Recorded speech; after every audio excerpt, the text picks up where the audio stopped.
Bom dia, sexto ano, tudo bem com vocês? Mais uma quinta-feira de aula, mais uma quinta-feira de aprendizado e hoje a nossa matéria de língua portuguesa é figuras de linguagem. Vamos saber o que são figuras de linguagem? Figuras de linguagem são recursos de estilo importantes no texto, escrito e também na oralidade. Elas nascem para atender necessidades do falante em dizer as coisas de uma maneira diferente e assim surpreender o interlocutor. Então, figura de linguagem é um recurso especial usado pelo emissor para dar maior expressividade à mensagem.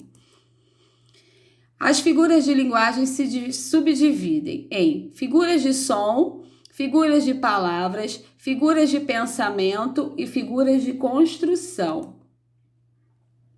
Tem aqui um exemplo: seu pai é bravo como um leão. Nesta frase, observamos a aproximação de duas coisas bem diferentes, pai e leão. Essa aproximação decorre de uma única palavra, caracterizadora, bravo. Observe que há um elemento conector, a palavra como, entre os termos comparados. Tem-se, portanto, uma comparação. Aqui está comparando o pai a um leão, tá? Então, comparação é a figura de linguagem que torna equivalente coisas diferentes por meio de uma semelhança que há entre eles. No entanto, no caso da comparação, existe uma palavra de conexão. Sempre vai existir. Como, parecia, tal, qual, assim, igual. Então, tem aqui um outro exemplo. O olhar dela é como a lua, brilha maravilhosamente. Então, está comparando o olhar da moça como a lua. Tá vendo a palavrinha como aqui? Então, isso é um exemplo de comparação. Metáfora. A figura de linguagem muito parecida com a comparação não se tem, porém, o elemento conector. A metáfora é uma afirmação. Trata-se de uma comparação abreviada, diferente da comparação que existem as palavras que são os conectores. Aqui um exemplo da metáfora. O relógio pingava as horas, uma a uma, vagarosamente. É uma afirmação. Amor é fogo que arde sem se ver, tá? Então, diferente da comparação que existe conectores, como, tal, qual, igual, a metáfora, ela não tem esses conectores, tá? Elas são afirmações. Catacrese é uma metáfora desgastada. Emprega-se uma palavra por falta de outra. Cabeça de alfinete, céu da boca, dente de alho, asa da xícara, pé da mesa e etc. Esses são exemplos de catacrese. Eufemismo é a figura de linguagem que tem por objetivo suavizar uma expressão considerada pesada. Então, eufemismo é uma figura de linguagem que tem por objetivo de suavizar, tá? Foi desta para melhor. Então, a pessoa morreu, está falando, foi desta para melhor. Então, a gente está suavizando aquela figura, aquela palavra. Ele é funcionário da limpeza pública, tá? Então, isso é o eufemismo. Hipérbole, diferentemente do eufemismo, exagera. A hipérbole, ela já é exagerada. Tem aqui um exemplo. Já lhe pedi 1000 vezes para não falar palavrões. Então, você viu 1000 vezes. Eu exagerei na quantidade, né? Aí tem um outro exemplo aqui. Ri tanto que até atorniei meu abdômen. Então, ri tanto que até atorniei meu abdômen. Quando a gente tem mania de falar assim, vou morrer de rir. Então, isso é um exemplo de hipérbole, tá? Ironia é a figura que expressa o contrário do que se pretende dizer. O velho começou a ficar com aquela cor de uma bonita tonalidade cadavérica. Então, é diferente, expressa o contrário. O velho começou a ficar com aquela cor de bonita tonalidade cadavérica. Cadavérica é um cadáver, então não tem necessidade de você falar. Isso é uma ironia, você está ironizando aquela pessoa, tá?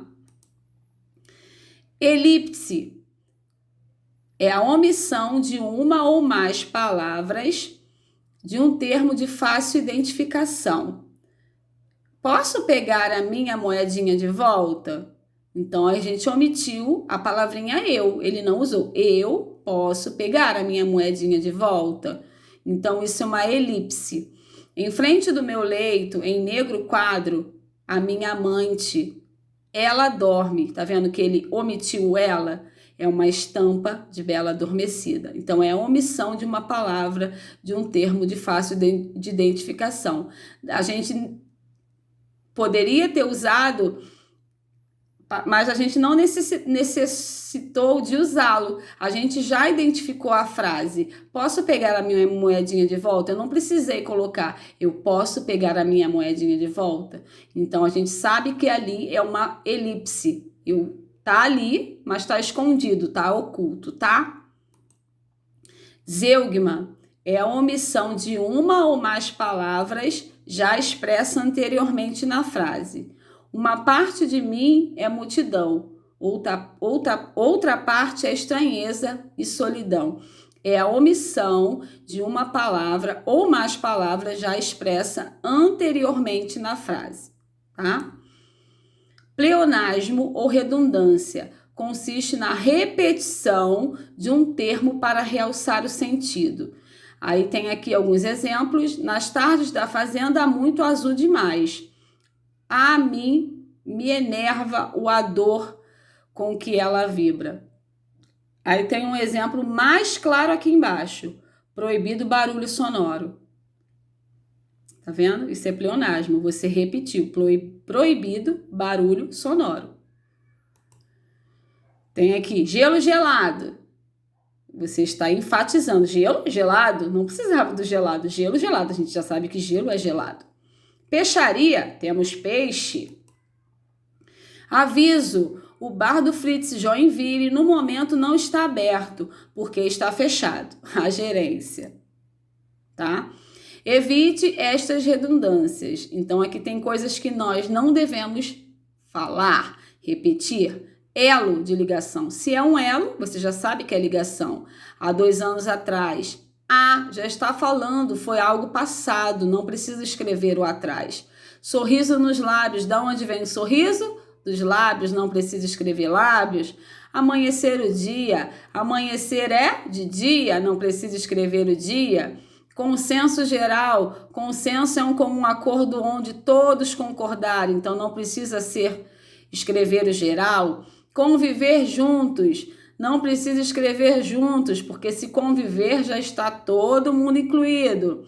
Detalhes minuciosos. Detalhes são coisas que a gente vem já pequenos, que a gente é um detalhe, então já não precisa escrever minuciosos. Surpresa inesperada. Se já é surpresa, não precisa ser inesperada. Então, risca o inesperada, não fale nunca isso. Na minha opinião pessoal, se é na sua opinião, já é pessoal. Novo lançamento. Não existe novo lançamento. Se é lançamento, é novo. Então, esquece a palavra novo, ok? Prosopopeia ou personificação é a figura que consiste em atribuir qualidades humanas a seres inanimados. Então, a prosopopeia, ela atribui característica humana a seres não humanos. O mato já zarolho enrolando as folhas. Mato tem olho? É zarolho?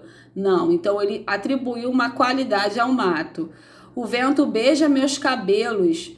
Ondas lambem minhas pernas, o sol abraça o meu corpo. O vento beija? Não, ele atribuiu uma qualidade. Então, o nome disso é prosopopeia ou personificação.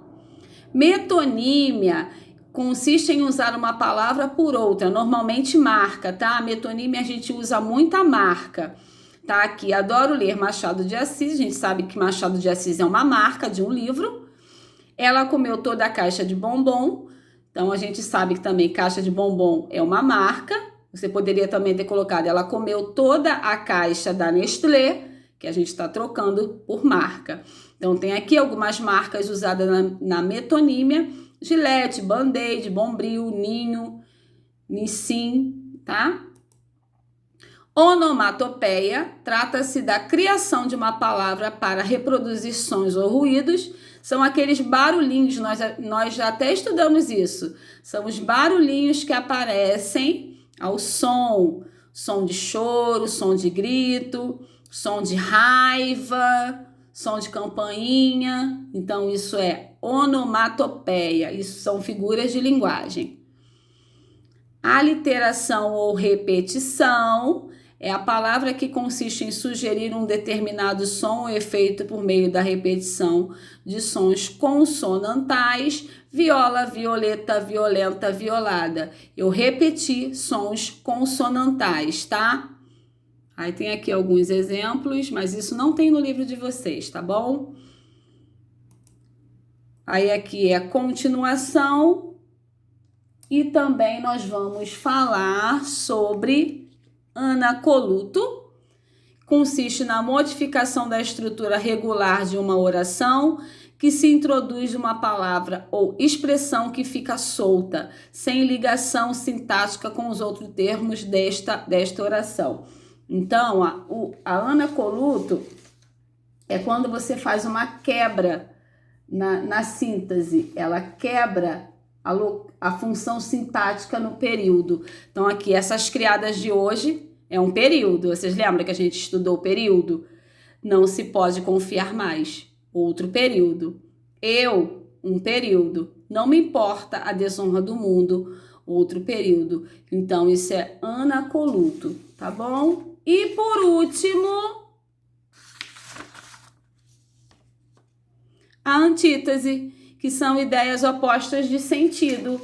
Quando a gente fala, tem aqui dois pintinhos, um virado, um descosta para o outro. Eles se amam e se odeiam. Então, quando você diz palavras opostas, você está dizendo de antítese. Então, são palavras contrárias. Eles se amam, o contrário de amor, ódio. Então, o contrário de alto, baixo. Eles são altos e baixos. O contrário de preto, branco. A antítese, ela usa muito palavras antônimas, que são palavras contrárias, tá bom? Então, essa foi a nossa aula de hoje, falando de figuras de linguagem, tá bom? Um beijinho.